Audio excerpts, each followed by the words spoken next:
सोमवती अमावस्या की कथा। एक ब्राह्मण परिवार में पति पत्नी और पुत्री रहते थे। पुत्री धीरे धीरे बड़ी होने लगी। उस लड़की में समय के साथ सभी गुणों का विकास हो रहा था। लड़की सुंदर, संस्कारवान एवं गुणवान भी थी, लेकिन गरीब होने के कारण उसका विवाह नहीं हो पा रहा था। एक दिन ब्राह्मण के घर एक साधु पधारे, जो कि कन्या के सेवा भाव से काफी प्रसन्न हुए। कन्या को लंबी आयु का आशीर्वाद देते हुए साधु ने कहा कि कन्या के हथेली में विवाह योग्य रेखा नहीं है।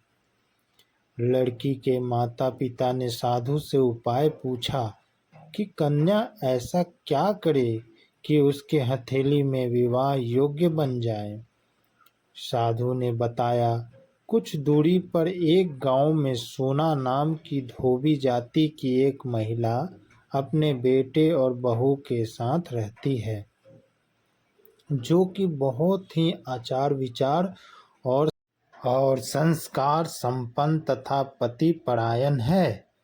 यदि यह कन्या उसकी सेवा करे और वह महिला इसकी शादी में अपने मांग का सिंदूर लगा दे, उसके बाद इस कन्या का विवाह हो तो इस कन्या का वैधव्य योग मिट जा सकता है।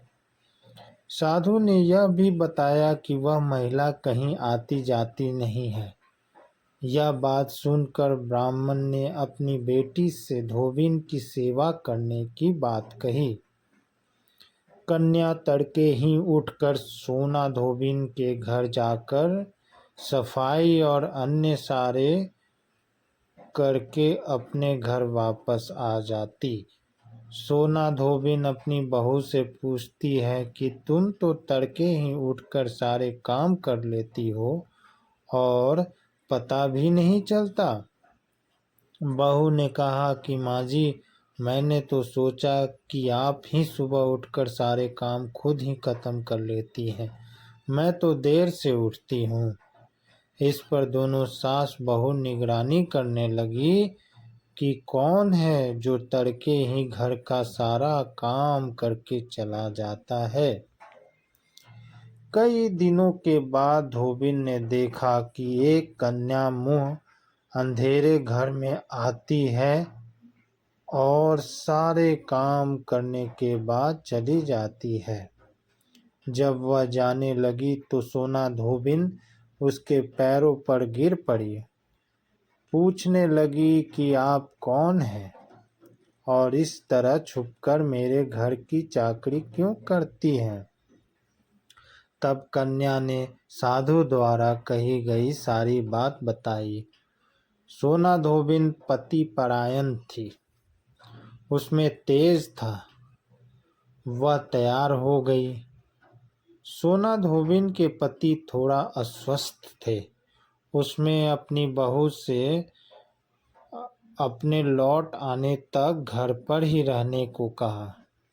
सोना धोबिन ने जैसे ही अपने मांग का सिंदूर कन्या की मांग में लगाया, उसके पति गया। उसे इस बात का पता चल गया। वह घर से निराजल ही चली थी।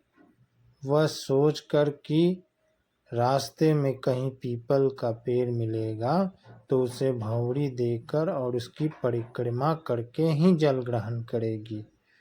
उस दिन हरियाली अमावस्या थी। ब्राह्मण के घर मिले पुए पकवान की जगह उसने ईंट के टुकड़े से 108 बार भंवरी देकर 108 बार पीपल के पेड़ की परिक्रमा की और उसके बाद जल ग्रहण किया। ऐसा करते ही उसके पति की मुर्दा शरीर में कंपन होने लगा। इस तरह धोबिन का पति जीवित हो उठा।